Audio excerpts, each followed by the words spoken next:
Hello and welcome to Dream It, Dare It, Do It, Live the Life You Want.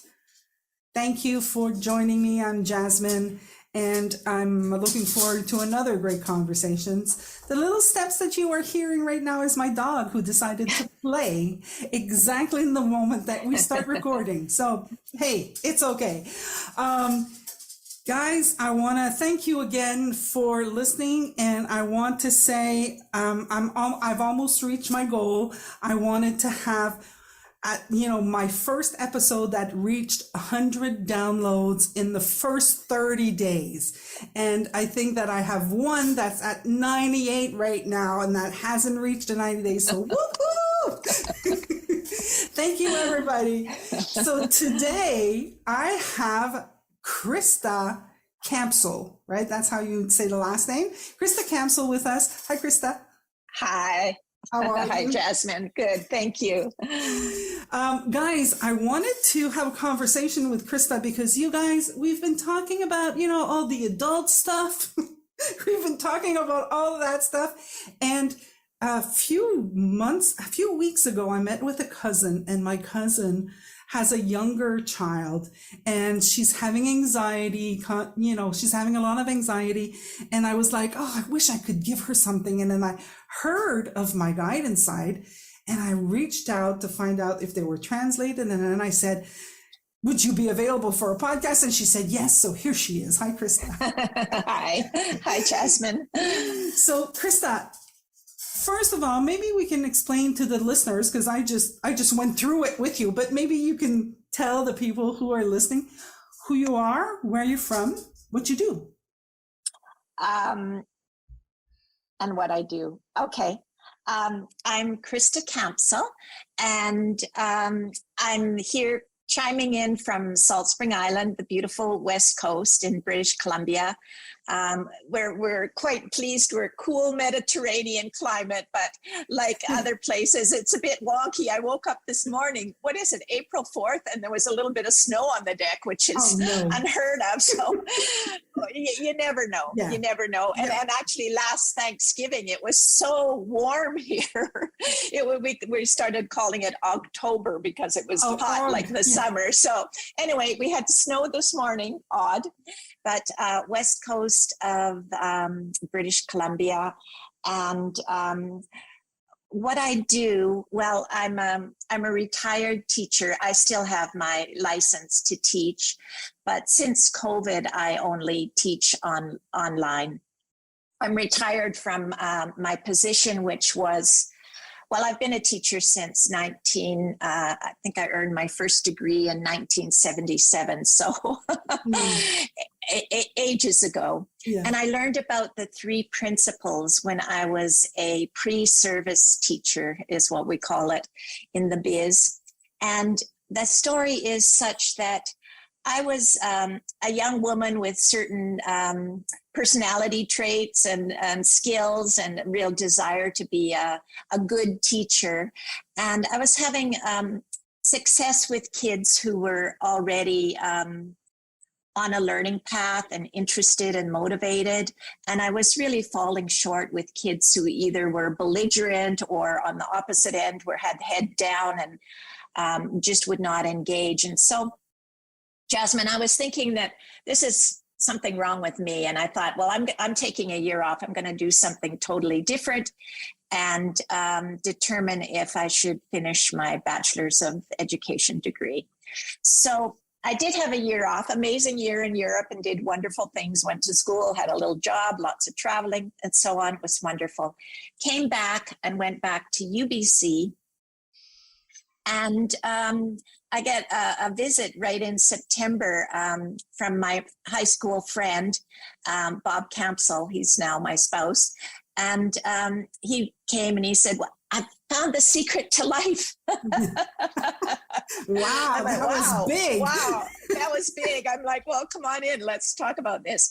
So Bob told me how he went to hear Sydney Banks speak at a public lecture on Salt Spring Island. And he was so moved and impacted by this lecture that he came to made a special trip to Vancouver to tell me about it. And he had such a wonderful feeling about him. It was really kind of captivated my interest. So I clearly remember two things. Happiness comes from within. And I thought, yeah, that's good. And thought creates reality. And with that statement, I argued, and my intellect, the more he got into it, the more I argued. But to be honest, Jasmine, I was so intrigued, I think, by the feeling that just on my own, between my own two ears, I just started to experiment or notice. Maybe it was the noticing, but I started to notice that indeed my thoughts in the moment were impacting how life looked to me. And looking back, it was huge for me, in that just this bit of an inkling, just this bit of awareness of thought having something to do with it. My negative habits of over analyzing or judging or insecure or whatever just kind of fell away. And when your busy mind, of course, settles down, you're much more present and able to connect with the world around you, including students. And that's indeed what happened when I went to start my long-term practicum. Yeah, all of a sudden it became my specialty. And it was written somewhere. I have the report on it. Looked to be a specialty of mine to reach children with they were teenagers, young teenagers, to reach kids with challenges. And so, of course, I was just delighted that I was able to connect. And what's the simple formula? Just be present with a clear mind, and with the skills and so on and the intuition combined, you get to, you're very comfortable with what you need to do or say. I love. And so I think that's, it's a big thing. It's a big thing. And of course, I talk to my students about that a lot. The ability to synchronize intuition and cognitive for your benefit. It's remarkable how, and it makes life so interesting, because you get new insights and ideas, plus you're using all those skills. University's expensive. You pay for all those skills training. So using that plus the innate wisdom or intuition, however one might say it. And it's a magic formula. I'm realizing that that's the strength that I have in my business, right? Because I have all the cognitive stuff. Like, I've done lots of training, and this is, and I saw at one point how it was actually in the way. Like, every course that I'd taken was in the way, because I kept looking to the course, and yet my wisdom, let's call it that, was saying, no, don't do it that way. Don't do it that way. Right. Mm-hmm. And it just, I love that you said that. It's so cool. And for whatever age, let's get that. Little ones, we have I'll get to the books in a minute, but young kids can really understand this. I've raised two sons, and they got this very early on. And it made all the difference to the life they led when we were able to show them in the moment, for example, how to get over a disappointment and get back to being happy, how to trust what your thoughts are telling you from a calm mind, and, really feel secure. And it doesn't mean that kids don't have challenges. We all do, or that you suffer loss and separation. But the difference is, with a calm mind, you're able to navigate your world with success. So really beautiful. And that the other thing about happiness being within is huge. Well, I was mentioning to you that I'm working with a group of teenagers in India. So fun. And just that idea, exploring that idea with them, and they're so wise, you just basically are drawing it out of them with big picture ideas. But that idea that it's already within you, this happiness, and understanding that, it's fun to have new clothes or, even a big thing, a new car, whatever, but knowing that the true happiness is really unconditional of the outside circumstance is really liberating as well as empowering. Yeah. I have two girlfriends that are teachers. Oh. So I have a girlfriend, she's in Texas, and she is, I think she might kill me. I know you're listening, my friend. I think she's doing grade 1. I think. I know that she did grade 1. It might be grade 4 also. It might be grade 4, but I know that she loves this conversation. Like, we sit together and we have these conversations, and she always brings it back to her kids. She's always bringing it back to her kids. So I'm hoping that you're going to inspire her, because that's why I wanted to talk about your books, My Guide Inside. How did that come out? And can my friend have access to them? Yeah, absolutely. They're on Amazon, Amazon worldwide as an ebook or as a print. And now we're doing MGI online, because you can't really ship paper books halfway around the world or to certain African countries, so we had to make an online version, but they are available for print in print form or ebook, Kindle. So I did use these principles and my understanding throughout my entire career. And it's a long career, obviously, from 1977 to now. So as a classroom teacher, elementary, middle school, high school, and then for job security, I did a special needs diploma to open up more job opportunities. Okay. And then I did a Master of Arts in Leadership and Training, again, just for more opportunities, because you're on a small island and, you only have so many kids, so you have to have a specialty, really.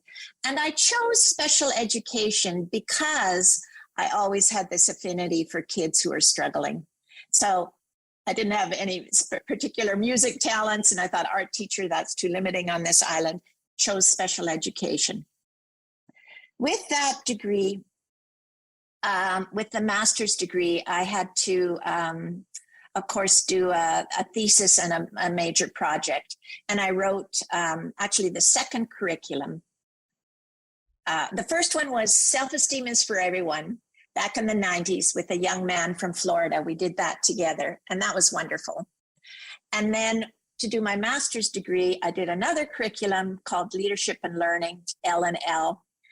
And then when I retired from my big job at the high school, I answered a global call. A woman named Kathy Marshall Emerson, she's an American neighbor from University of Minnesota, I think.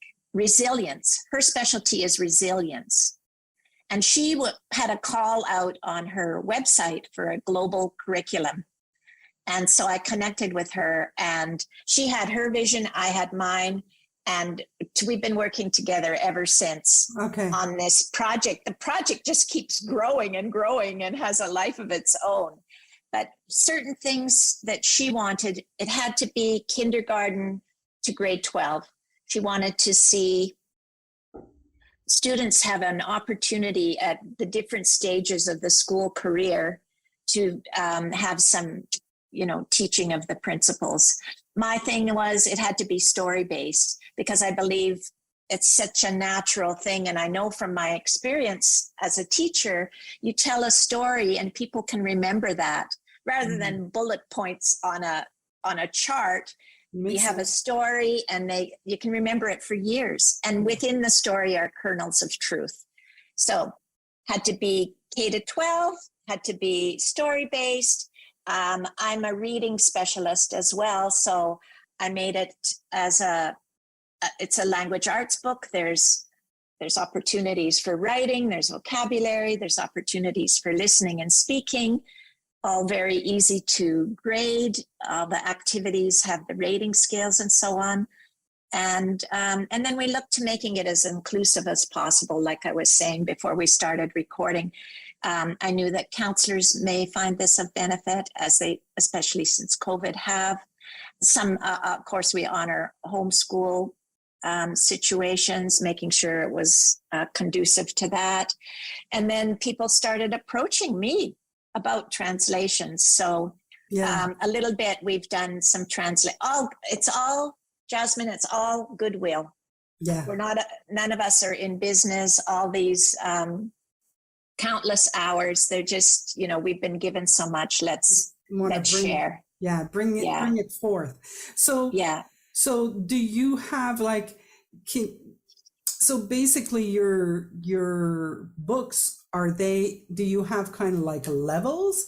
Like, so you teaching to the kindergarten, there's one book, and then first grade, another book. And is that kind of like how it goes? A little more general. Primary would be K-3 level, book 1. Book 2 is about grade 4 to 7. Okay. And book 3 is grades 8 to 12, approximately. And you can go up and down a little. And you're basically teaching them mind, thought, consciousness, where your experience of life is coming from. Yeah, yes, and my guidance side. The kids, the little kids love it. They start chiming 24/7, 365. Just the access that you have to your inner wisdom, and the access you have when your mind is calm, how you can find a lovely feeling inside, and how that helps with friends, it helps with learning, it helps with being calm, all the things that we really hope for with children, that they feel comfortable and safe and happy with themselves, happy to make friends, happy to learn together, happy to learn on their own, all of these things, happy to take direction. With teenagers who have had struggles in their life, often they can be verging on belligerent because they don't trust adults. They don't want to take direction. And when you start to teach them through these stories that they're actually not broken, they're actually deserving of human dignity, then they start to let go of the fight and are able to take direction, which means you're fine at school, which means you can hold down a part-time job or full-time job. All these things, because you're just not fighting anymore. And you know that obviously it's not good that those things happened, but you can move on from that and have a happy life. And I'm on a small island. I see these kids and I know it lasts. This understanding lasts. There was a lovely situation. I was working with grade 9s, and then I met the girl again when she was a mom of a grade 9. And you can see how and same for me, it's 48 years. Yeah. You could just see how once you're clued in that you have this available, this intuition, which is very practical and insightful and creative, you just keep tapping into it and use it for your benefit. So I feel like asking you, I don't know if you're going to be able to answer this question. So for somebody, I have my other friend who's also a high school teacher. So I'm like hoping that they're both listening. My question to you would be, do you have like a concrete, without saying a name, of course, but just a concrete example of something that you've seen that maybe I'm going to say the regular person or the person that doesn't have this understanding yet would think that's never going to change? Like, have you seen something? Has there been examples for you of something like really concrete? Like, I don't know, he was taking drugs and he was stealing and all of a sudden he was good. I'm just making stuff up, Absolutely. Trying to think of who to talk about. There was one boy, my first classroom. I had a degree, and then how did I do this? I stayed as a mom for 10 years, I had the best time. So for 10 years, I was a homemaker and a mom, and just, you know how that is. Yeah. Fabulous, because you got your own, you do your own thing, and it was just wonderful. So after that, I did start teaching. My first classroom job, late 80s, I guess. There was a boy there who was really, well, the whole class was kind of chaotic, but the one boy in particular, he was in a special foster care situation, and he was being, his parents who adopted him were divorcing, and as that family unit fell apart, the boy's behavior became worse and worse, and I just did what I knew to do, which is to really be present, to see the good and the beauty and the wisdom within. And it really worked. By the time the first reporting period, which it's usually November, and the foster parents came in for their, parent creature night, we call it. They're like, what's going on? He's not fighting with us anymore. He's happily doing the chores, which it was a very structured situation because these were special needs foster care children. And also, so his behavior at home changed. At school, here's a visual. I had, Vancouver, I was in the city at this time, Vancouver, very multicultural. So I had a very, mild, gentle, guarded girl, very religious. And here's this boy who's started out as, way out there, said whatever he felt and quite belligerent. And I'll never forget this, how the two of them were side by side in the computer lab and sharing little jokes and anecdotes. And I'm like, wow, that's pretty incredible. They started out, they weren't even in the same field, never mind able to share. And so at that first year, I was not the basketball coach, but my little class won the sportsmanship award for basketball for the city of Richmond, which is, Vancouver. So it really, you just see that beauty. Start with that. Of course, you have interesting things for them to get into and just watch the magic happen. I can see that, Christa. I can see the fact that basically, like what I was sharing with the people from the 3P French community was that when we showed up in our webinars, that we all knew that we were in this space of love, and we have, we've been in this conversation, we have a good grounding in the conversation. And so we know how to not pay any attention to our thoughts or the thoughts that are useless. Right. And so we can be present, we can be fully present in that space. But I can see it, how if you're teaching the kids how, they just drop thinking and they can be in that space of love in class. Yeah. They know when you're present. Yeah. They know. It doesn't matter what I'm talking about. I mean, I don't play video games, but I can be interested enough to have a conversation about that or whatever. It doesn't matter to me. If we're connecting, it's not about the topic. It's just about connecting and sharing, right? Conversing and in a respectful, dignified way. I would like to share another example because this is so common. So common. This is a high school girl with, now special needs is such that if you have a very high cognitive level, and you might be an average at writing, but the discrepancy between your writing ability and your cognitive ability is more than how many points, then you have a learning disability. Mm-hmm. It's not that your writing is poor. It's just that your cognitive is so high, there's a gap there. So students who've have a very high cognitive but are anxious, and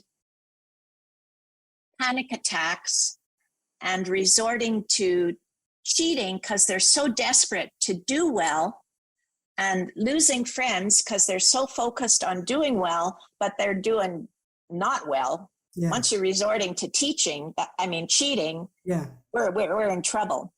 For them to start to learn about the wisdom within, the ability to, as we were saying, synchronize the intuition and the cognitive, and understanding how when we're actually reflecting at the end of the day or whatever we're doing, just give the cognitive a little rest. When we're reflecting, we're actually, cementing the learning of the day. And what a difference for someone to go from so anxious about doing well and anxious about the future, for them to be understanding that I can have friends, I can be calm, I can do my best, I can, apply to university for these special science programs. Huge difference. And this is beautiful, Jasmine, how it ripples out. I remember this one girl coming late to class and saying, oh, sorry, I'm late. I was helping the girl in the next stall in the bathroom who was having a panic attack before she went in to write her exam. I helped her get over it, and she was able to get back to class, but it held me up a few minutes. Isn't that beautiful? They just naturally share what they know. And of course they want to share what they know, because there's, like me, so grateful. You're so grateful that someone gives you a clue as to how it works, so that you stand a chance to navigate your world successfully. So do you work with teachers? Like, I know that you have all the books for the kids, but do you work with teachers? Like, let's say a teacher is listening to you and they're interested and they're like, I want to know more. Like, do you work with them? Yes, we have each of those 3 levels has a full teacher's manual, which shows the research, the pedagogy, the lesson plans, references. It's all there. It's very, very rigorous. Okay. And we do tie into famous people like Michael Fullan, Dr. Hattie, Parker Palmer, and we just made it very rigorous. So we're standing on solid ground of resilience and education research. So the teachers' manuals are there. And then, people are so generous. We now, just as of a few weeks ago, have an orientation. And due to the goodwill of a nonprofit in the United States, we're able to share it for free. Wow. So what I've done is I've made all these recordings, plus I have a lot of guests, so it's not just me. Yeah. Kids, little kids from Africa, little teenagers from Africa, teachers from Brazil, just people from all over, and little video clips, and then prompts for discussion. Always what I do is, here's a big idea. Now let's talk about it. And then you start to, it's just, educate means draw out. It just draws the wisdom out. So that's available for free. And it's, you get to it through the myguideinside.com website. We're not doing a big splashy advertising. We're just, if people are interested in the 3 principles, we invite them to register and take this course for free. Orientation, it's not really a course. Yeah. Well, that's very, very cool. Well, Christa, thank you so much. Thank you so much for joining me. I think this is very interesting, and I wish you good luck in everything that you're doing. And, thank you. I it's really fun. Yeah. I hope that everybody's gonna, enjoy this podcast. So the website is myguideinside.com. Correct. Yeah. Fantastic. Well, so nice to meet you. Yeah. Same and here. and the doggy, I don't know the dog's name. Her name is Bolti. Bolti. Yeah. Cute. She wanted to be part of the recording today, so here she Very is. good. So to Thank everybody you, else, Jasmine. I'm going to say, you guys dream it, dare it, do it, live the life you want, and have a fantastic rest of the day.